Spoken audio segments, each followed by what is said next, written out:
Oui. On a parlé de Trump. Et il nous manque un épisode de la Trinité fantastique. Il nous en manque un qui exceptionnellement n'est pas sur son sofa. On va parler... Qui ça pourrait être? Oui, qui ça pourrait être? On va parler de J.D. Vance. Ça fait un petit moment.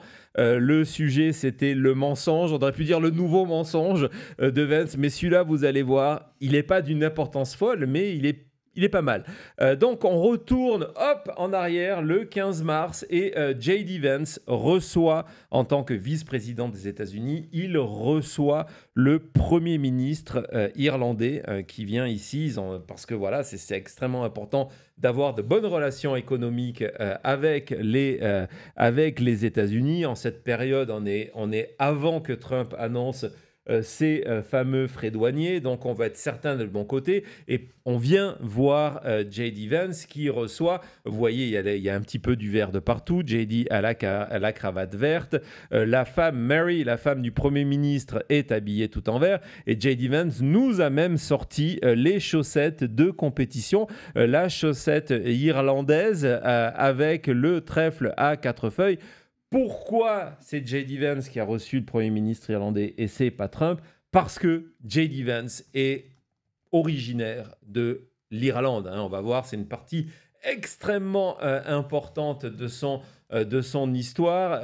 Il a écrit à ce sujet. Le Premier ministre de l'Irlande a fait un discours en expliquant que non seulement les immigrants qui venaient, les Scott Irish, donc mélange écossais-irlandais qui ont fait les États-Unis, dont les ancêtres de Vance ont joué un rôle majeur, ce qui est vrai, pour les États-Unis. Évidemment, Martin a invité, en disant que le pays serait honoré de recevoir un vice-président originaire d'Irlande chez eux. On a vu que Biden a fait ça, donc c'est vraiment Kennedy plusieurs fois, c'est vraiment quelque chose d'extrêmement important. Et Vance a, depuis 2016, a très souvent, il y a énormément d'articles, vous pouvez aller voir sur les réseaux, sur Internet, de Vance qui parle de ses origines, irlandaises. Il en parle dans sa fameuse biographie, en expliquant plusieurs fois dans son livre que c'est ce qu'il a formé, c'est ce qu'il a défini. Plus tard, dans un autre extrait, il explique que, par exemple, lui ne s'identifiait pas avec les WASP américains, les Américains blancs protestants, mais le côté irlandais, parce que forcément, les Irlandais, ce sont les travailleurs, des gens durs à la peine, etc. Il dit, si vous voulez me comprendre, si vous voulez vraiment savoir qui je suis, oui, JD, qui es-tu? Vous avez besoin de savoir que j'ai ces origines-là qui me tiennent toujours à cœur. Et donc, à la fin de on nous expliquait donc les détails, c'est extrêmement précis, de quel village il revient, de quelle branche. C'est pas bon signe qu'on insiste sur les détails. Tu vois où je veux en venir, toi? Oui, je dis rien cette fois. C'est très bien, Cody. De quel village, très bien, Corinne. De quel village il descend? Tout. On a toutes les infos sur JD, sur son ancêtre, comment il est venu aux États-Unis. On a tout, les prénoms, leur filiation, avec quel cousin il s'était marié, etc., etc. On a toutes les infos et donc on apprend que donc le 15 mars, lorsque le Premier ministre était là, il avait prévu de remettre à J.D. Vance un cadeau. C'était le dernier extrait et que ce cadeau, le 7, Thomas, j'imagine. Voilà, non, mais sa dernière ligne. Et que donc le cadeau, c'est qu'on allait lui offrir une histoire officielle, sa généalogie de manière officielle. Alors, la généalogie de J.D., ça a toujours été un sujet intéressant parce que elle est aussi, rien que en termes de quel est son nom, quels sont ses parents, etc.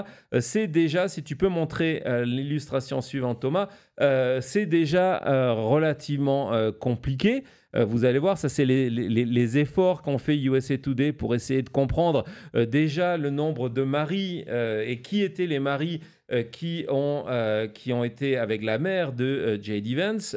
Et on voit que dans l'étape du bas, il y a eu toute une évolution. Entre autres, il a changé plusieurs fois de nom. La dernière évolution date de juillet 2021, où il a enlevé le point entre le J et le D pour devenir JD en un seul mot, et non plus James Donald, Donald comme Donald Trump, il ne faut pas l'inventer. Et donc, le gouvernement irlandais devait, en tout cas au mois de mars, c'était annoncé comme ça, lui donner ce document. On a la première page de ce document, donc J.D. Vance, un document qui s'appelle The Family Footstep of J.D. Vance, donc les origines, si vous voulez, les racines familiales de J.D. Vance. Donc ça, c'est la première page. Avec la citation. Avec cette fameuse citation de J.D. Vance. Et donc, on nous explique que le but du projet était d'établir, etc., de retracer les origines de J.D. Vance. Mais voilà. Hier, on a appris ça. Que ce document, en fait, il n'a jamais été rendu parce que le gouvernement irlandais, les historiens, les experts qui ont été engagés par le gouvernement irlandais n'ont jamais trouvé de descendants de J.D. Vance en Irlande. J.D. Vance n'a pas d'origine irlandaise. Alors, on va continuer dans le premier quotidien. The Irish Star a réussi à avoir, parce qu'ils se sont demandé, mais pourquoi ce cadeau, il n'y existe pas de photo où le Premier ministre le remet en main propre à J.D. Vance. Donc, il y avait une suspicion. Donc, ils ont utilisé la loi pour pouvoir revenir sur les échanges par email entre le bureau du ministre en charge de tout ça et les historiens. Et là, on apprend que après avoir mené toutes ces enquêtes, y compris aux États-Unis, en Irlande, sur le terrain, etc., on est rentré dans un mur, le proverbial mur de briques, parce que en fait, il n'a pas été possible d'établir de manière prouvée est prouvable que J.D. Vance a un lien direct avec l'Irlande. Et donc, voilà, il y a les échanges de mails à ce sujet. Toute cette histoire qu'on nous avait racontée était complètement bidon. Et ce qui est amusant, c'est que, en fait, et souvent on n'écoute pas les amateurs qui sont spécialistes, c'est qu'il y a une association qui regroupe tous les descendants qui ont le nom Vance aux États-Unis et qui font, c'est des généalogistes en herbe amateurs. Et eux, déjà, ils disaient depuis des années, personne les écoutait en disant non, mais il n'y a aucun lien entre J.D. Vance et l'Irlande. C'est complètement bidon. Ça fait plusieurs décennies qu'on rassemble tout ça. Il n'y a pas de filiation entre J.D. Vance. Bravo, Maître Eolas. Sticker. Il y a déjà eu le t-shirt, il va y avoir un sticker.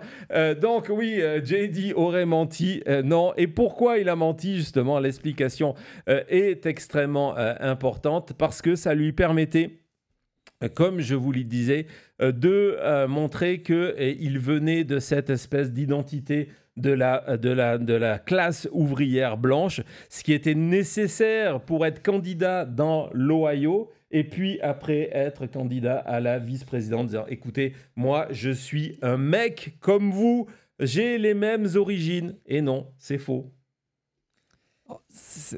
Il y aurait une époque où ça aurait été un scandale, tout ça, et on aurait passé une semaine à parler de ça à la télé. Je sais que c'est pas le truc le plus important, il y a vraiment des choses terribles qui se passent en ce moment, mais c'est juste un autre exemple de J.D. Vance qui est connu pour avoir vraiment tout dit et son contraire pour devenir un homme avec du pouvoir. Et voilà un autre exemple. Voilà. C'était Maintenant Express. On se retrouve tout de suite pour dire au revoir. Hop.